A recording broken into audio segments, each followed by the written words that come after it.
as I mentioned, I run this nonprofit, or I should say I'm on the board, but I founded the Child Friendly Faith Project. We keep abreast of legislation that aims to either protect children better or fails in that regard, or to make the situation worse. But we're noticing more and more bills that are getting filed that previously had a really hard time passing because they were lobbied heavily by by big religion, I'll call it. And lately, we've seen some real progress of bipartisan bills that aim to protect children more. And in light of all of the scandals that have been hitting these large religious organizations, such as the Catholic Church and others, we've seen real movement. So there are two bills I'm aware of. One is in my home state of Texas. This is a House bill that aims to extend the statute of limitations for survivors of child sexual abuse by 15 years. It was extended from almost nothing in 2015 to 15 years from the time that a child turns 18. But now this bill aims to extend it to 30 years. I'm hoping that in Texas, as has happened in other states, that a bill like this, once it passes, and it is supposed to be voted out of committee on Monday. So depending on when you're watching, it would be the 15th of April. We see that after these things pass, that oftentimes then a state will allow for a 1 or 2 year window where anybody, regardless of when their abuse occurred, can come forward and file a lawsuit. And I work with a lot of survivors who are all ages that were abused by religious institutions. One in particular is Cal Farley's Boys Ranch. It's a very powerful institution in North Texas. And so, just like many survivors of religious institutional abuse, they're living with long-term issues and that kind of thing. So this bill, the author is looking, Craig Goldman is looking for more sponsors for it, but the plan is, and he's a Republican, the plan is that it's to be voted out on Monday, and then after that, we will see what happens. But it's pretty exciting when we thought this kind of thing would not happen in Texas. The other bill I want to address is one out of California. It is a bipartisan bill to require all clergy to report child abuse of any kind or neglect, even if it's learned in confession. And this was something that the Catholic Church fought and continues to fight vigorously. There have been states that do require clergy to be mandated reporters, but there's been this loophole in Mormon-heavy states, Catholic-heavy states, where if it's learned in confession, which is very often that private space where adults will learn about abuse cases, they were given an exclusion there. So we're pretty excited because that bill just was voted out of an important committee, and now it has a chance to go to the Senate floor for a vote. So if you want to follow up with me on any of that, please do. But we're pretty excited about that. Any comments about any of those bills, or perhaps in your area, or any news you want to share, Dale or Wendy? No, it's just very encouraging. Well, like you said, it's just very encouraging to see that this seems to be the trend more than before. That even in states that you wouldn't necessarily expect, it's actually beginning to swing in the direction of victims rather than protecting, alleged perpetrators. Right, absolutely. It is great news. I love to see that, things are slowly evolving, and it is such a slow evolution. It can be frustrating, but it is important to know that change is happening incrementally. Yeah. Same. Well, Dale, you've been working on some exciting stuff, so I would love to take some time and have you tell us about your work. Oh, sure. Well, the current project is the podcast, Raising Free Thinkers. And what I have done all along the way since Parenting Beyond Belief came out for the first time in 2007, I've wanted to, I've sort of tapped different threads and different media for getting these messages out. And in the beginning, it was brand new because there hadn't been resources before. This was, so we really had to start from the beginning and answer the most basic questions for non-religious parenting. How do you talk about death? How do you deal with, moral development? Should kids, are we raising atheists? These are you raising an atheist or a free thinker? All these very basic questions. So Parenting Beyond Belief came out. We pulled a lot of people together for that one. And then Raising Free Thinkers was this very practical Q&A resource-based book. And the thing is, at that point, most of the questions that were being answered are questions about little kids. It's about when kids are very young. How do you start out when kids are in kindergarten and second grade, whatever it is? And that was, those were the questions that needed answering. Well, now my youngest is 17, my oldest is 23, so we've kind of been through a lot of time that started really well with those, answering those questions, but then different questions came up, different things that we encountered, more nuance and more development of these things. Like, we talked in Parenting Beyond Belief and Raising Free Thinkers about how to introduce evolution to your kids. But then there's just all sorts of stuff that happens after that with evolution education. Once they get it, there are really fascinating conversations that happen to create a really nuanced understanding of it and get them to understand the history of it and what happened after 1859 when the theory was, really went through a hailstorm of critique in the scientific community and almost disappeared as the predominant theory. In the end of the 19th and early 20th century. That's a story that kids should know. So podcasting is something that I've just become absolutely enamored of through as a listener, This American Life and Radio Lab. And, these are things that I have just learned an absolutely immense amount from. And so I wanted to take a lot of the ideas that we've talked about, including these later ideas, things for older kids, and put them into a podcast format, into a narrative format. So the kind of thing that you can take with you more than you can a blog. So what I actually, at one point, calculated that I have written about 2 million public words, whether it's in books or articles or blog posts or talks that I've given or whatever. I've got about 2 million words on my hard drive. How the hell did you figure that out? Right. Well, you count up the word count in books and, the average word count in articles and, and my blog posts when I was doing them were, I always aimed for 1,000 words, so when I knew that I had. So you can kind of estimate based on how many blogs. Yeah.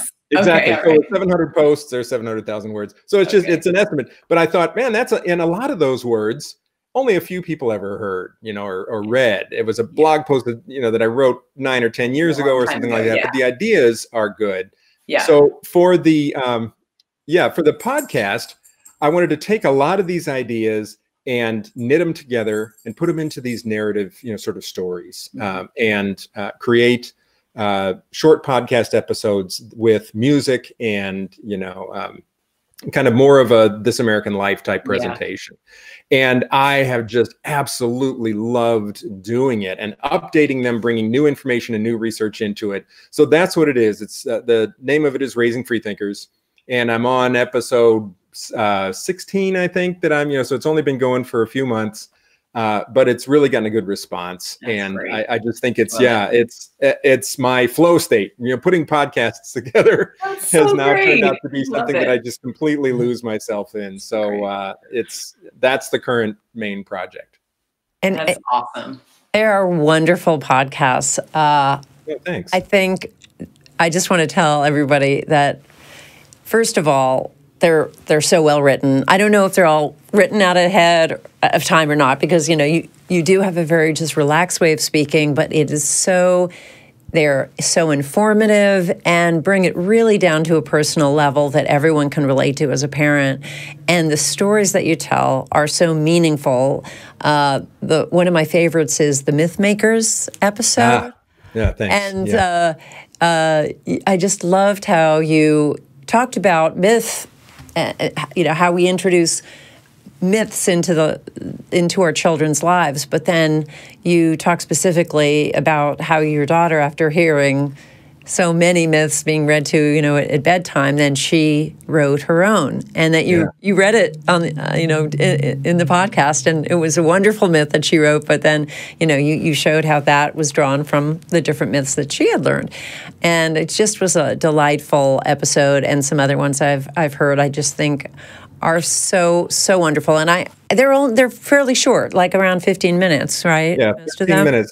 Yeah, that's the so what I've opted for is series. If I have, like I did a series on curiosity, so I had about an hour that I wanted to take tackling curiosity, but I divided it up into 15-minute segments because I just think that's it. Just for me, it works really well to have a 15-minute narrative, and then it follows up the next time. But this has also allowed me to sort of divide it up. I've got personal stories, a lot of things from my own kids or from other stories that I know of, and then I try to tie it into the research. I talked about the research about curiosity and the way curiosity ties into other areas, the specific ways that a curiosity-based upbringing has there have been studies done that show that curiosity actually leads to unexpected things, unexpected benefits in terms of health and longevity and all those sorts of things. So it gives me an opportunity to knit those things together,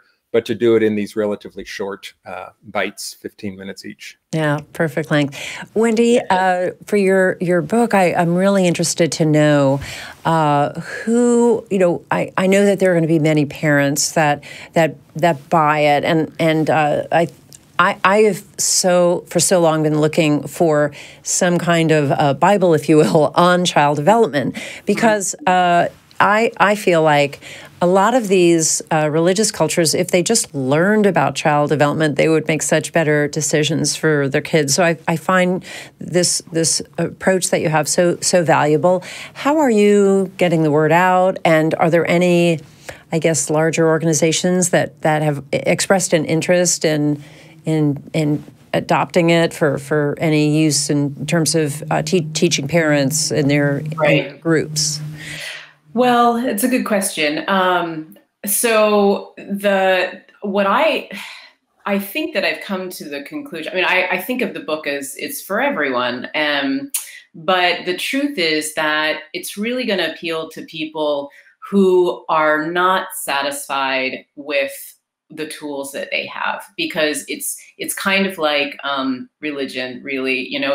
You can't change someone's mind about their beliefs unless they are fundamentally dissatisfied with their beliefs. It's why arguing about religion just makes zero sense to me, and it never has. But where that generally happens, I think, is around the time that kids are starting to get into preschool and starting to be introduced to other concepts and just reaching a stage in their development that where they're starting to get more personality and they're starting to push back a little bit. And it's starting to be the place where parents start to think, oh, okay, I need to set limits. And in setting limits, they sometimes will pick up the tactics or the gimmicks that they have been introduced to either in their own childhood or in their world around them.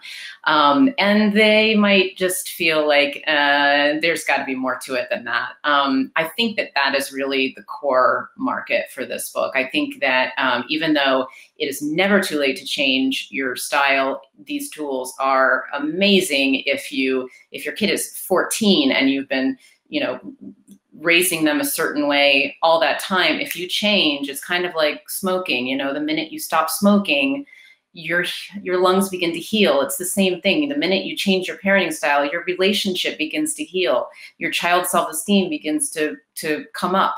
So never too late, but I also think that it's really the sort of preschool age market. So my parenting collaborators, they have collaborated with preschools in their area, and I think that that's kind of our aim is to kind of get into those groups. So I don't know if I've answered your question exactly. Yeah. But well, you actually brought up something that I was wanting to bridge to. You talked about, we've talked a lot on the show with parents who came from a world where they don't want to reflect that in their parenting style.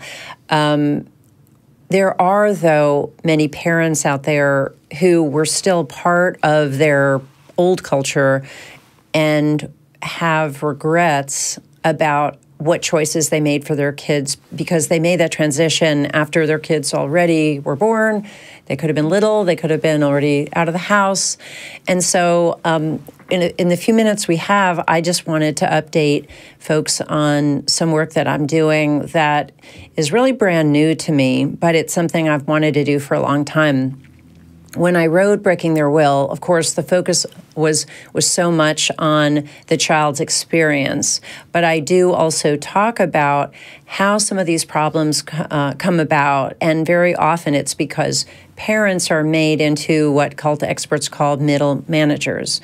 And this idea that if a parent has made bad choices for their child, they are very often both perpetrator and victim, because so often they're part of like a larger system that's been denying them their ability to kind of draw from their own instincts and make great decisions based on the individual needs of their children, and instead they're responding to this template.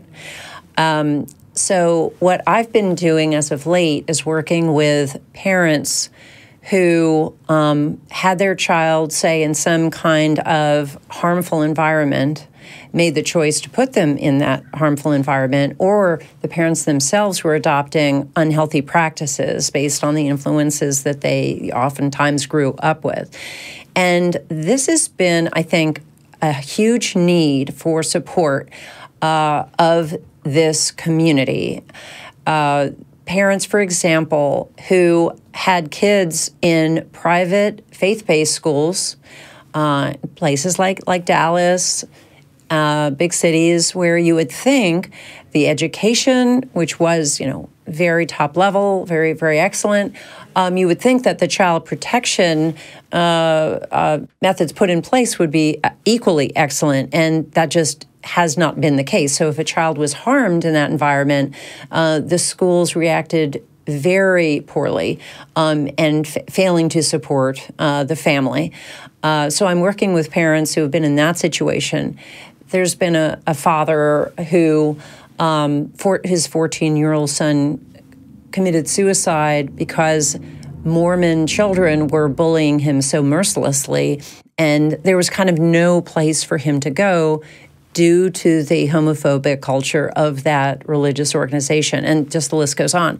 So I just wanted to say that in this show, I would love to hear more from parents who are really trying to navigate that transition from having started parenting under an relatively unhealthy model and really want to make the move toward a healthier one. And so, Wendy, I think your resources are going to be great for folks like that, and just kind of want to welcome those people into the fold, because I think oftentimes there's shame there that keeps them from wanting to really talk about their past history. So that's really what I wanted to relay here. And if either of you have any comments on that, I'd love to hear them.